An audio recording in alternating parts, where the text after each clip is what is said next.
The Dreamstone is an animated fantasy series which details a war between the Land of Dreams and the Land of Nightmares, fought over the titular Dreamstone, a magical artifact responsible for all dreams everywhere.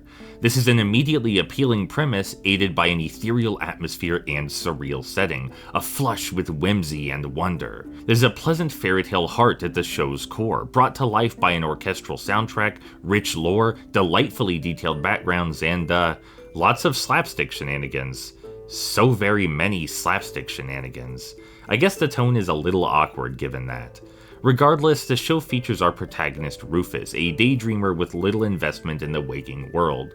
His absent-mindedness lands him in all sorts of trouble until one day he decides to work for the Dreammaker himself and aid in protecting the Dreamstone. After all, where else would a daydreamer belong? When the Dreamstone is inevitably stolen, it sets up a proper journey for Rufus, wherein he learns to put his imagination to use, rescuing happiness itself from the Land of Nightmares. Or at least, I'd like to say that's what happens.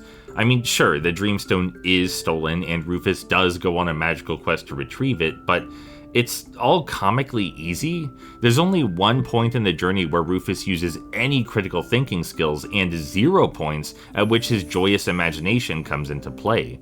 If you're gonna write a main character who, and I quote, dreams in color because he lives in black and white, you need to leverage his character traits and illustrate what makes him protagonist material. He can't just bumble through everything like this.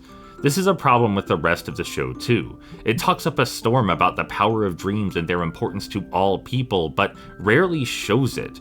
You're just supposed to take the themes at their word, I guess, because dreams and nightmares have shockingly little to do with a series titled The Dreamstone. There's a timeless tale to be told here, but storytelling and character development are put to the wayside, leaving time to instead focus on, well, the aforementioned slapstick. And it's not as though the slapstick is bad or lazy, but it feels like a bait and switch. You're lured in with the promises of wicked wars, magic, and mysticism, then the truth slowly reveals itself. This is less an imaginative adventure and more an animated comedy routine. There are 3 particular characters, Blob, Frizz, and Nug, who are constantly cracking wise, incurring cartoonish injury, and generally moving the plot forward.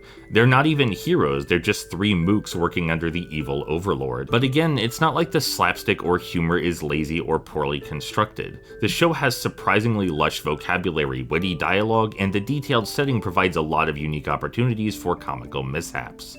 But there's still something missing. It feels like the Dreamstone is perpetually in conflict with itself, like someone pitched a splendid animated storybook and it somehow got adapted into slap-happy silliness instead. That is to say, if you're down for above-average Looney Tunes laughs in a fabulous fantasy wonderland, the Dreamstone fits that bill.